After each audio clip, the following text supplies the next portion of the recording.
This is Carl at National RV Detroit. I'm going to walk you through this 2024 Salem Cruise Lite, model number 26 ICE. Okay, so this is not a floor plan video. It's more of a how-to video. I'm just going to show you some of the features and how they work. Okay, so here we are at the door side rear. You see you've got a power awning with LED strip.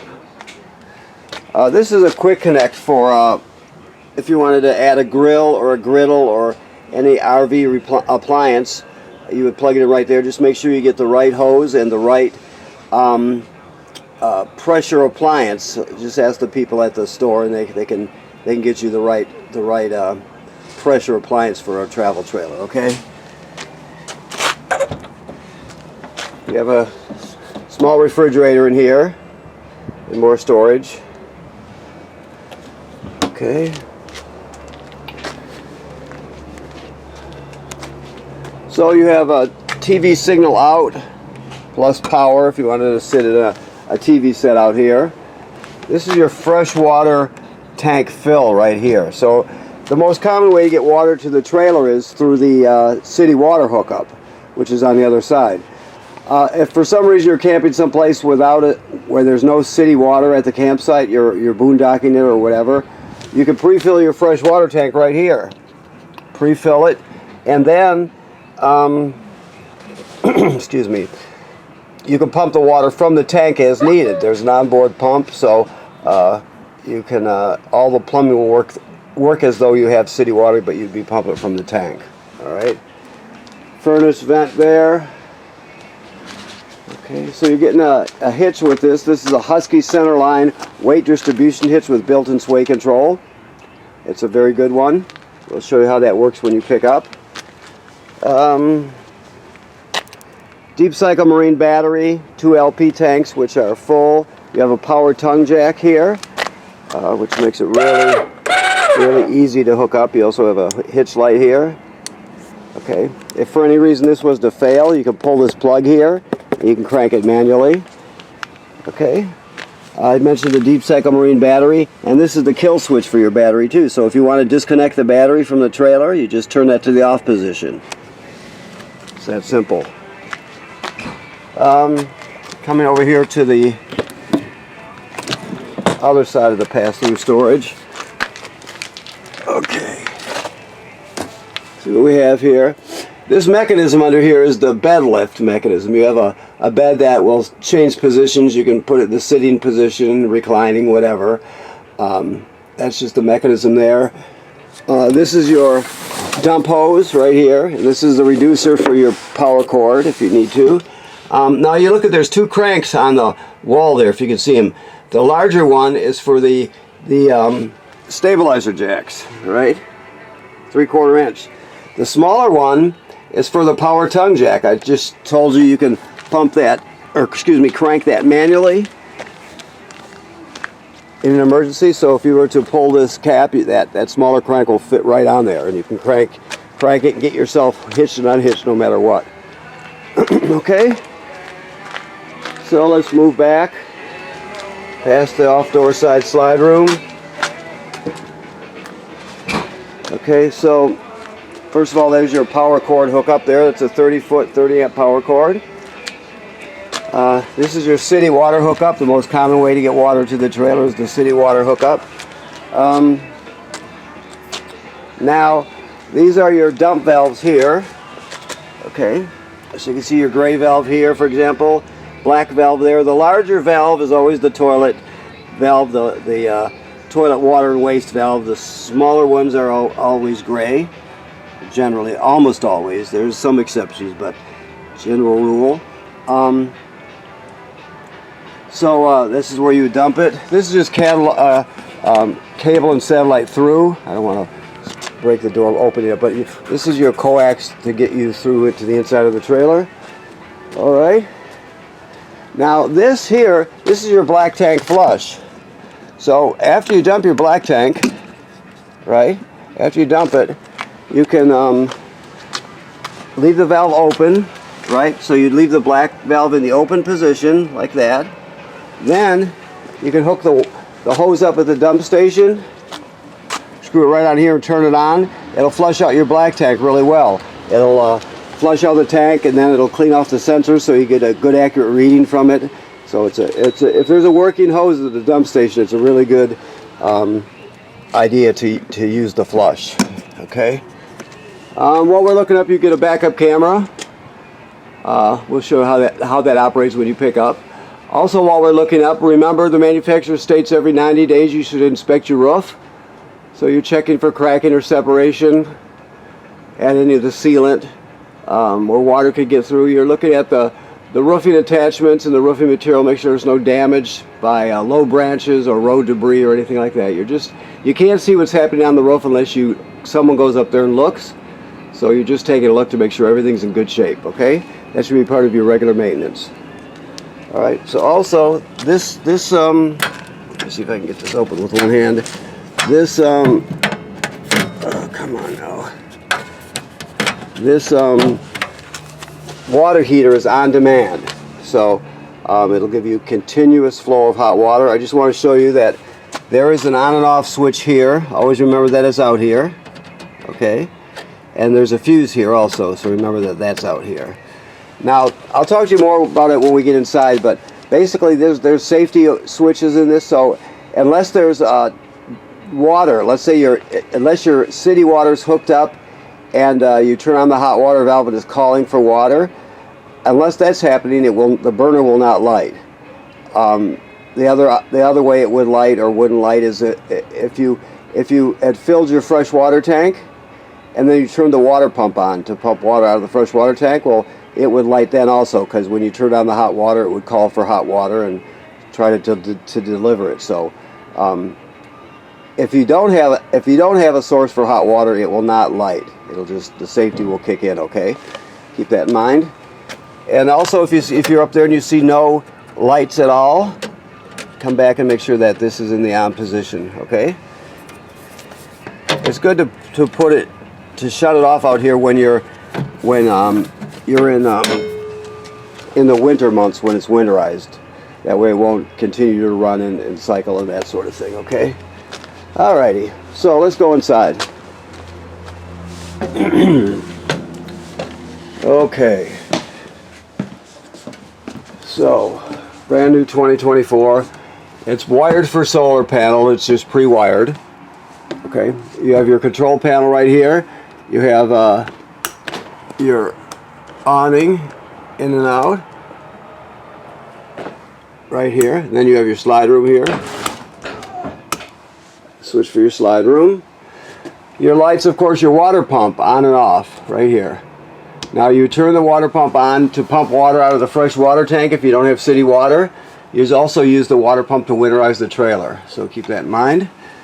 And then you have your levels: batteries charged, fresh water's empty, black water's empty, gray and galley there. Gray is just another term for or gallery is another term for a gray tank. It's just generally this kitchen gray tank, okay? And the levels are up here, of course. This dimmer is, you just run your thumb over it to turn it on and off, that's all, okay? Now you have, because the switch is off on the outside, remember I showed you the rocker switch on the hot water heater, the on-demand water heater. It's off right now, so I'm just going to talk you through this. You can change it from centigrade to Fahrenheit right here, on and off right here, and then when it's on, you'll see, it'll tell you what your temperature is set at. For example, 110, 115 is pretty typical for on-demand water. So that's what you'll see. And then, of course, you can raise it and lower it with these up and down arrows. It'll also give you the actual temperature of the water also. So keep in mind that right now there's no water. Because it's winterized, there's no water being to call for. So it will not turn on because it's got a safety built into it, okay? All right. This is a Bluetooth controller here. So it would control your phone. For example, it says JBL something. I can't remember the other. There's like 2 more letters, something like that. But you'll be able to spot it when you're looking at the Wi-Fi on your phone or your tablet, whatever. Bluetooth on and off, your speaker on and off, brighter and dimmer, right? And then you just have a volume here, and then on and off for your Bluetooth. So you can stream through this this little box here, and it streams through these speakers here, these two speakers. Okay, that's new for this year. Okay, so it's a brand new device we're just starting to see. Okay. Also, while we're looking up, there's another newer device. We've seen it on a lot of big fifth wheels, but now we just started to see it on some regular travel trailers. But this is an exhaust fan here. Okay, it's a pretty cool thing. So keep that in mind. You can exhaust it. You know, this exhaust works good to remove the heat from the trailer, but also if you've got, let's say you've got a bunch of people over and it's the time of year where you're starting to get condensation from your breath, for example, and you've got a whole trailer full of people and you're having fun and it's getting dark out and nighttime's coming. If you just turn this on low, for example, it'll pull any kind of condensation out of the trailer.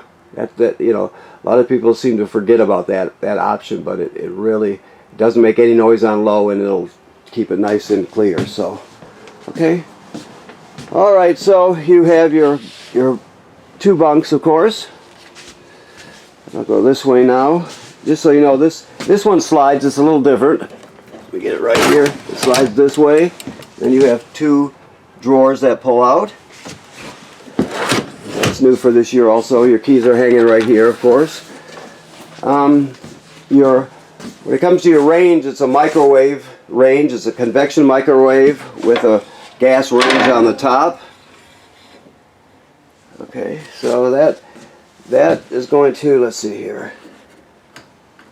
Let me see how this one works. I can't speak before I shouldn't speak before I know what I'm talking about here. Uh-oh. Okay, let's think it through. I tell you what, I did not prep this trailer, and I should have looked at this beforehand. I didn't realize it had this new model in here. So we're just going to have to show you, because I'm going to have to learn how it sparks here. So we're going to have to show you how it works when you pick up here. It's got the convection fan in it. It's got the heating coils, obviously. It has all kinds of presets that you normally will see. Grill.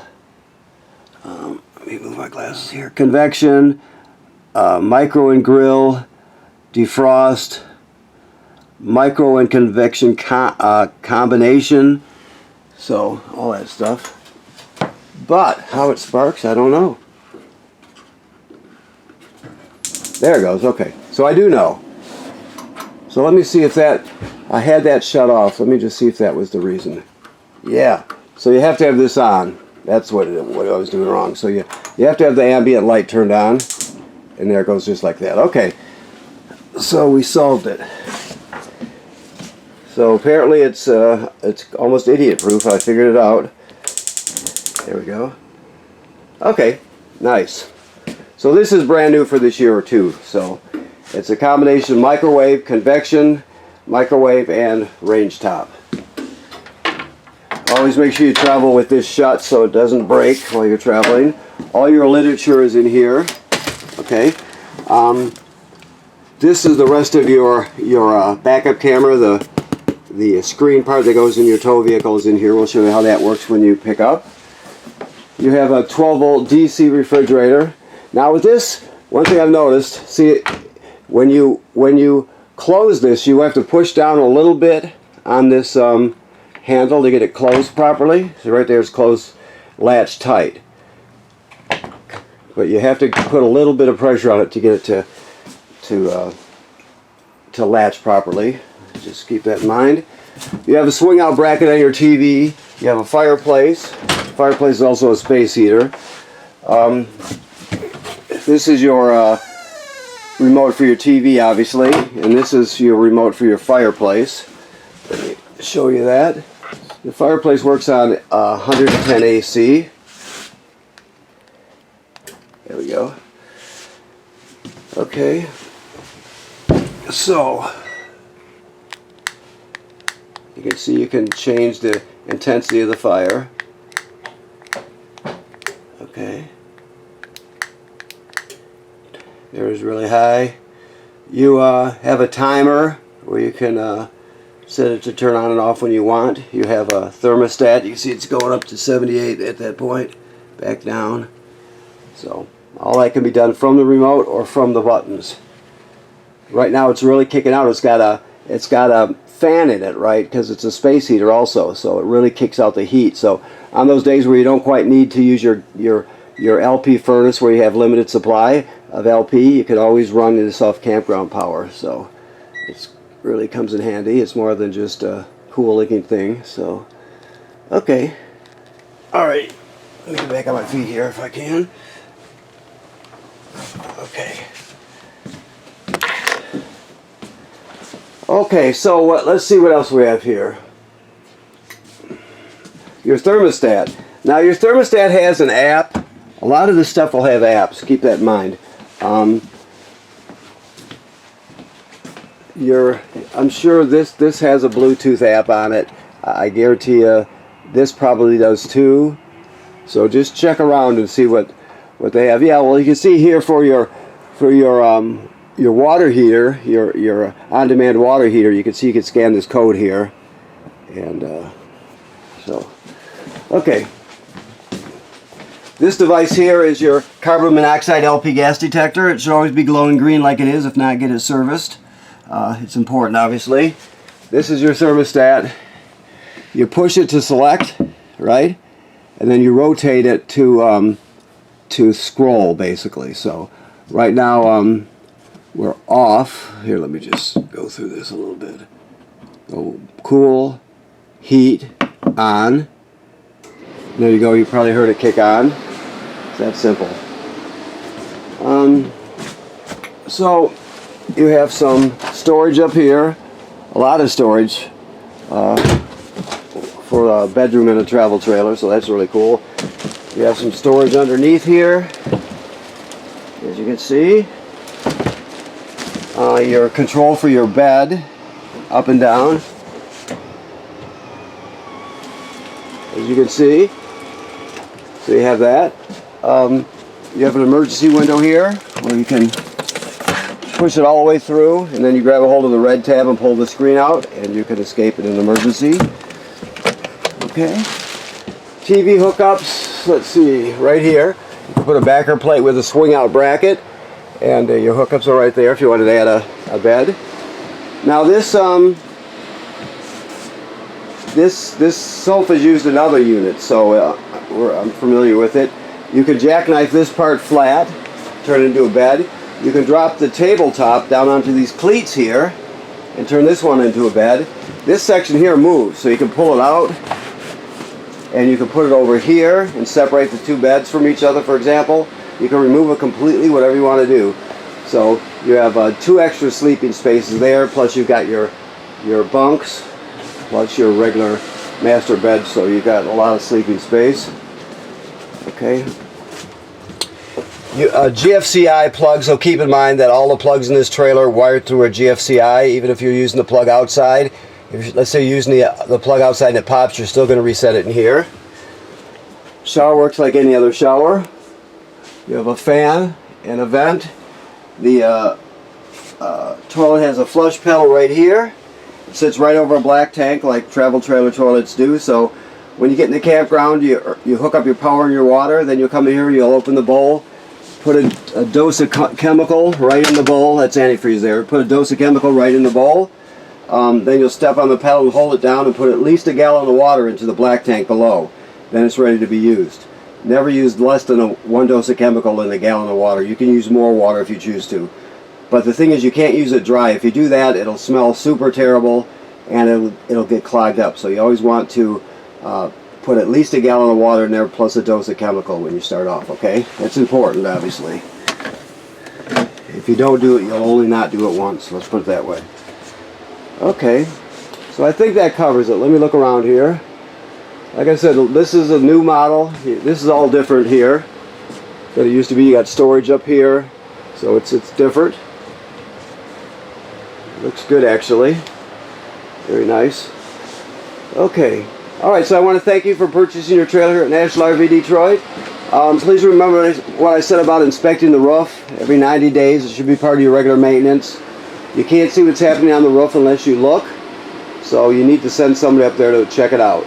Also, right now this trailer's winterized, so all the water's being purged from the system and replaced with antifreeze. Now it's got an on-demand water heater, so you don't have to worry about bypassing the water heater, and you don't have to worry about draining it and that sort of thing. But nevertheless, you still have to winterize the rest of the system. So right now it's winterized, so you're all set for the winter. Okay? Any other questions you can ask us when you get here, and we'll take care of you then. Okay? Thank you.